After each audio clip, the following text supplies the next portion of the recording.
Bonsoir et bienvenue dans cette grande édition du journal. Le chef de l'État Félix-Antoine Tshisekedi Tshilombo a procédé ce mercredi 16 juillet 2025 au lancement du tout premier festival mondial de musique et du tourisme en RDC, considéré comme cadre des célébrations inédites de la diversité culturelle et du potentiel touristique du monde à Kinshasa, capitale de la rumba congolaise. Ce festival mondial représente une célébration inédite de la diversité culturelle et du potentiel touristique de notre planète. En unissant les rythmes du monde et les trésors de nos territoires, ces rendez-vous traduit une ambition forte: bâtir des ponts entre le peuple à travers l'art, l'échange et la découverte.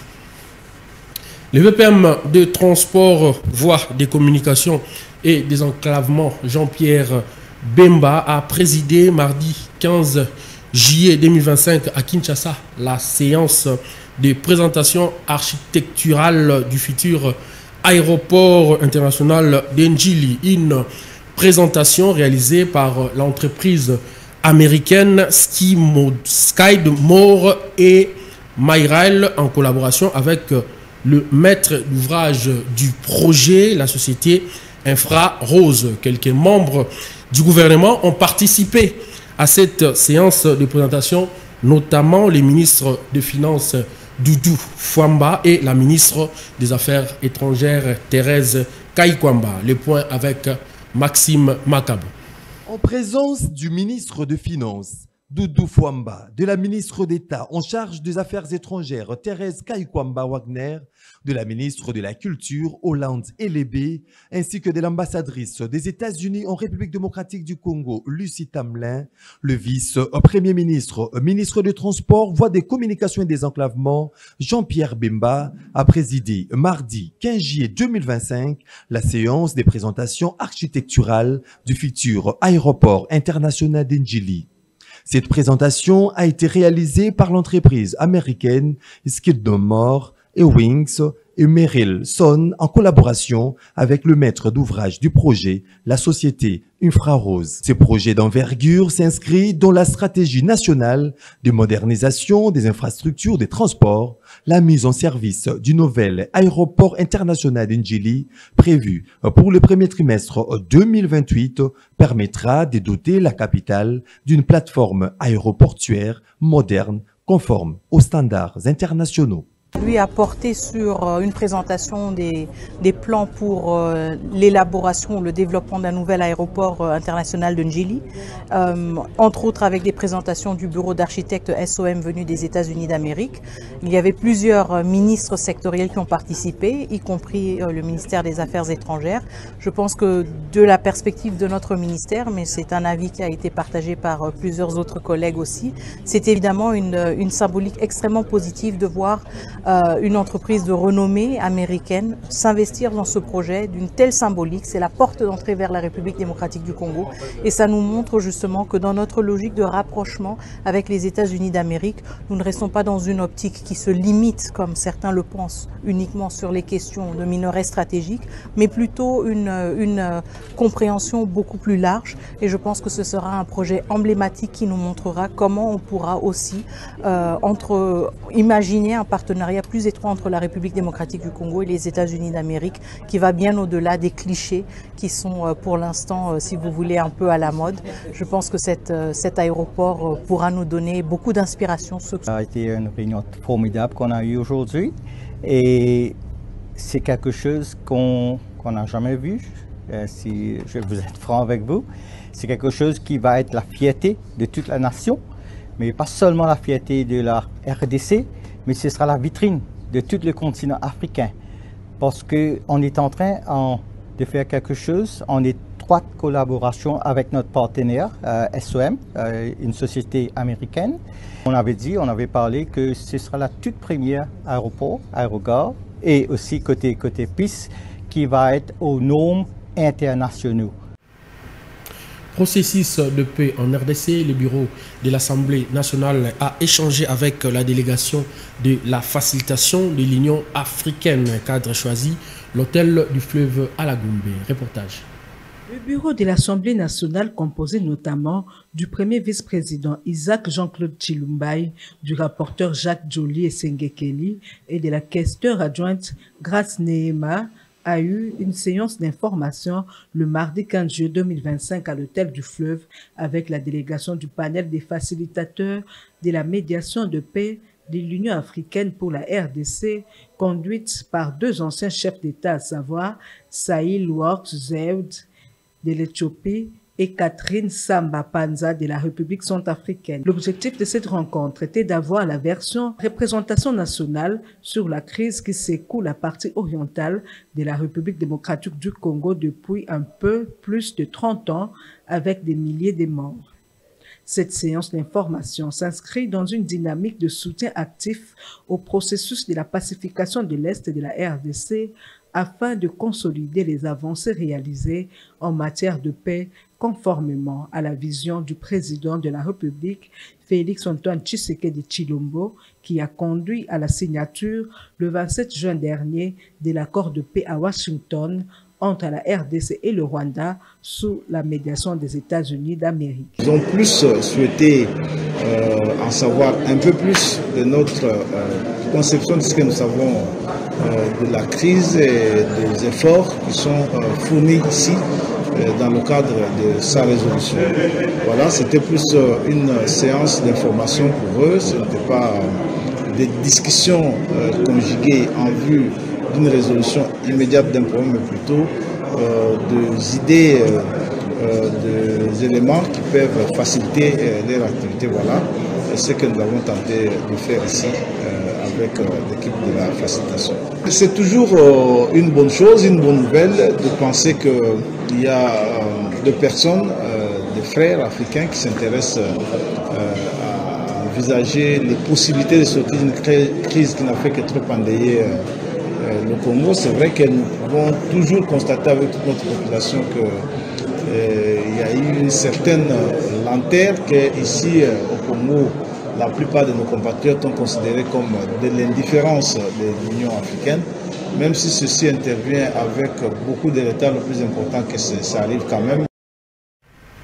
Sachez en plus bref que le vice-gouverneur du Haut-Katanga, Martin Kazembe, a été officiellement notifié pour assurer l'intérim du gouverneur Jacques Kabula à la suite de la convocation de ces derniers à Kinshasa par les autorités centrales. Cependant, le gouverneur n'a pas pu se rendre dans la capitale, évoquant des raisons de santé.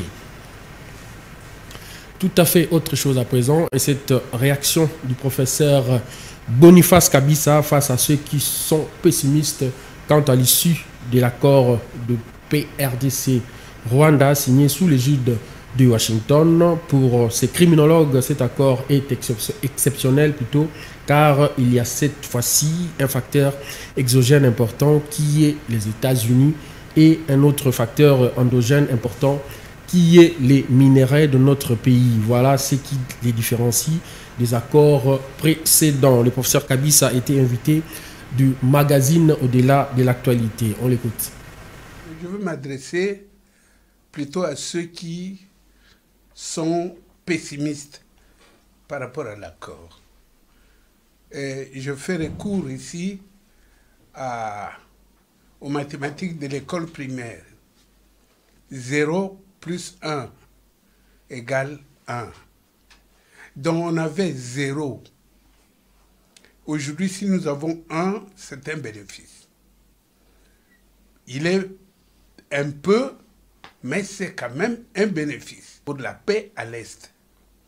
Donc, ça c'est 1. Les 2, vous savez qu'on a signé beaucoup d'accords, à peu près une soixantaine, et je vais d'ailleurs, au cours de cette émission, vous dire ce que nous pensons réellement de la philosophie de ces accords.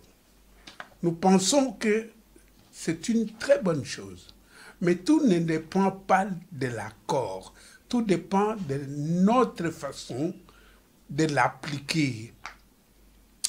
Vous savez, on peut avoir le plus beau accord, mais si on ne sait pas, si nous sommes corrompus, si nous sommes, comment dirais-je, les détourneurs des deniers publics, nous ne pourrons pas avancer. Donc il faut faire les deux exercices. D'une part, protéger ces accords, d'autre part, nous organiser, nous, les Congolais, pour que ces accords soient les derniers et que ce soit définitif. Je vais vous lire une déclaration que nous avons faite à propos de ces accords. Parce que jusque-là, on n'a eu que des accords politiques. On ne signait que des accords politiques pour le partage des pouvoirs. Vous allez vous rendre compte que ceux qui ont signé ces accords, depuis Sun City, depuis Conférence nationale souveraine, depuis Lusaka, ce sont les mêmes qui sont là. Tantôt ils sont à l'opposition, tantôt ils sont dans la majorité, mais ce sont toujours les mêmes. Cette fois, il y a un facteur exogène important qui est les États-Unis d'Amérique. Cette fois, il y a un autre facteur important que nous mettons en jeu, notre patrimoine, qui sont les minéraux de notre pays, nous légués par nos ancêtres. Et donc, les deux facteurs-là, l'un exogène, les États-Unis, l'autre endogène, notre patrimoine, mis en jeu, je crois que cet accord est spécial et il est plus important que les autres accords. La déclaration de l'opposition et les forces sociales dénonçant les limites de l'accord RDC-Rwanda et appelle à un dialogue à l'interne pour traiter les racines du conflit a fait réagir les Kinois. Nos reporters ont tendu le micro aux Kinois rencontrés au centre-ville. Suivez.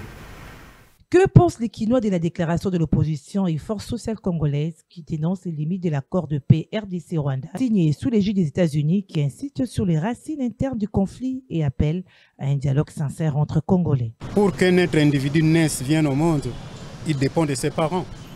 Et s'il faut monter au niveau des nations, aucune nation n'est totalement libre.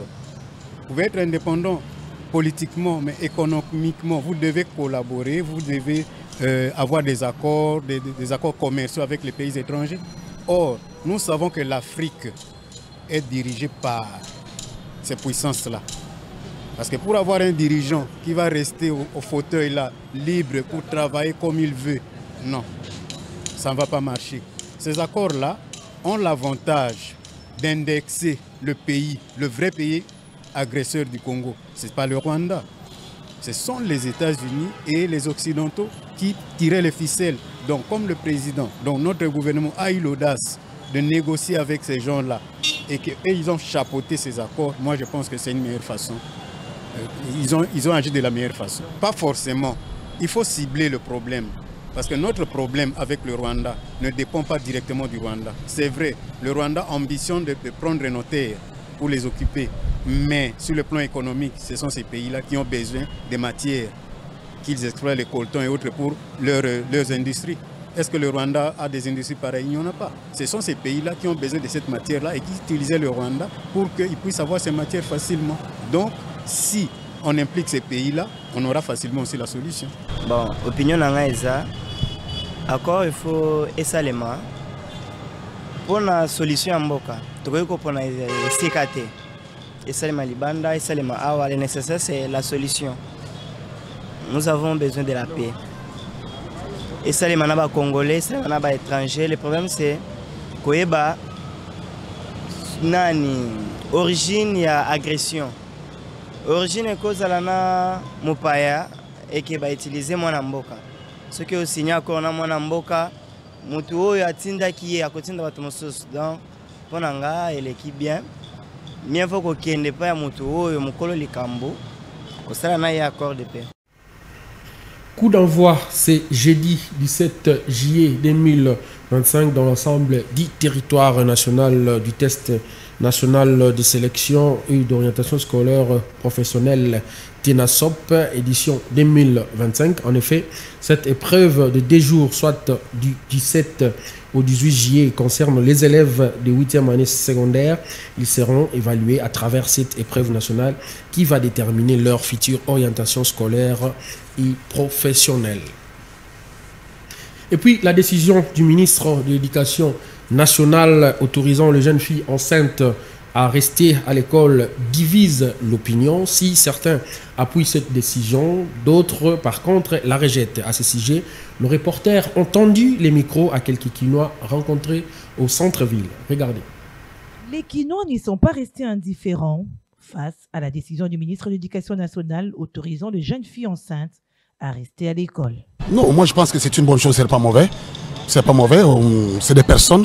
C'est à l'époque où les gens croyaient que lorsqu'une fille est enceinte et qu'elle se trouve encore sur le banc de l'école, ça peut donner soit un mauvais exemple aux autres élèves. C'était à l'époque. Aujourd'hui, les choses ont changé. Le monde a évolué, les choses ont révolu. Je pense que ce sont des personnes comme toute autre personne. On ne peut pas exclure une fille de l'école, de l'éducation, parce que elle est enceinte. Parce que non, c'est pas un problème. C'est question tout simplement que les opérateurs éducationnels mettent des mécanismes, n'est-ce pas, d'encadrement pour ces filles-là, n'est-ce pas? Et puissent aussi, du moins, éduquer, enseigner aux autres élèves qui ne sont pas encore enceintes pour qu'ils puissent intégrer, comprendre que c'est là aussi ont leur droit. Ils ont ce droit-là. D'accord, c'est pas mauvais. Moi, je m'inscris dans le même ordre d'idée que mon frère ici. Hein. Je crois que ce n'est pas un problème. Je ne trouve pas vraiment un problème là-dessus. C'est tout à fait normal que les filles aillent à l'école, quelle que soit leur catégorie, tout ça. Donc, c'est un problème qui est, comment dirais-je, c'est normal, je pourrais même dire, c'est normal. Donc, comme ce n'est pas dans nos us et coutumes, hein, je sais que le début sera difficile un peu. Mais au fur et à mesure qu'on va évoluer avec les années, les gens vont s'habituer. Et même nos enfants que vous êtes, nos élèves vont s'habituer. Il n'y aura pas de problème. Ça le matin. Moi, à 18 ans, dans la classe, moi, de 18 ans, ce n'est pas possible. Moi, à 18 ans, moins de 18 ans, c'est la scène. Et pas au contour de l'étude. Ça ne va jamais, papa. Très bien, allons voir quoi. Avant, d'accord. Ceux qui ont bâti, ceux qui ont connu, à continuer l'étude. Mais dans ces millions, on a causé un ennemi. C'est la toute première fois qu'on a moins. Et aussi, planification familiale en RDC entre engagement et réalité de l'offre, tel est le thème du déjeuner de presse organisé à l'intention des journalistes membres du réseau des journalistes pour la santé sexuelle et reproductive RJSSR avec l'appui du MC RDC. C'était l'occasion de renforcer leurs capacités en ce qui concerne les questions de droits en santé sexuelle et reproductive. Nancy Leka était là pour le compte de CCTV Ralik. Le réseau des journalistes pour la santé sexuelle et reproductive, RJSSR, a organisé ce mardi à Kinshasa un déjeuner de presse à l'intention de ses membres en collaboration avec le Programme national de santé de la reproduction PNSR et avec l'appui de MC RDC. Placé sous le thème « Planification familiale en RDC entre engagements et réalités de l'offre », ces assises visent à accompagner le plaidoyer sur cette question afin que les objectifs assignés soient atteints. Dr Tony Mayaoula, responsable du programme de planification familiale et directeur exécutif de l'ABEF-ND, a mis l'accent sur les méthodes modernes et naturelles de contraception pour femmes, à savoir l'allaitement maternel exclusif, le collier du cycle, l'autopalpation des glaires, ainsi que la méthode chirurgicale. Le directeur exécutif de l'ABEF-ND s'exprime en ces termes. La violence contraceptive moderne en RDC est faible pour plusieurs raisons. Parmi les raisons, il y a le problème des financements de la planification familiale, c'est-à-dire l'achat des contraceptives. Nous avons aussi la disponibilité des prestataires de soins qualifiés pour l'offre des services. Nous avons un problème de formation. Vous qui êtes de la presse, vous avez aussi une part des responsabilités, l'information de la communauté. Nous avons signalé, nous avons dit ça dans la salle, que la première méthode contraceptive, c'est l'information. Dans l'information, c'est vraiment un élément très capital, une méthode très capitale pour que la population puisse adhérer aux différentes méthodes contraceptives. C'est vraiment parmi les grands problèmes que nous avons dans le pays qui font à ce que la prévalence contraceptive ne puisse pas être au rendez-vous. Quelques recommandations ont été formulées allant dans le sens du renforcement des capacités des journalistes membres du dit réseau sur les droits en santé sexuelle et reproductive en général et de la planification familiale en particulier. Et avant de boucler ce journal, la route Mokali dans la commune de Kimbanteke se trouve dans un état piteux. Un lac artificiel s'est créé à cet endroit, empêchant ainsi la circulation aisée des paisibles citoyens qui empruntent régulièrement ces tronçons routiers. Blatingondo, la reportage. La route Mokali, située sur l'arrêt Liboulou dans la commune de Kimbanteke, demeure dans un état très critique depuis plusieurs années. Bien que la saison sèche et de pied ferme, cette route donne l'impression qu'on est encore à la saison de pluie où on y trouve un lac artificiel qui est à la base de son impraticabilité. Pas de passage facile pour les passagers et les véhicules, ce qui ressort du constat fait sur place.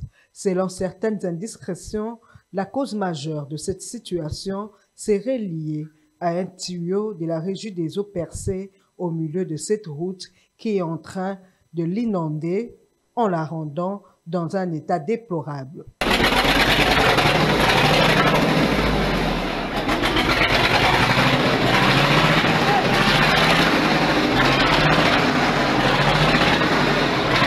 Signalons que la population de ce coin de la capitale souffre pour sa mobilité suite à l'impraticabilité de cette route. C'est par cet élément que nous bouclons ce journal, mesdames et messieurs, réalisé par Fiston Atunga. Merci d'avoir suivi et resté branché sur nos antennes.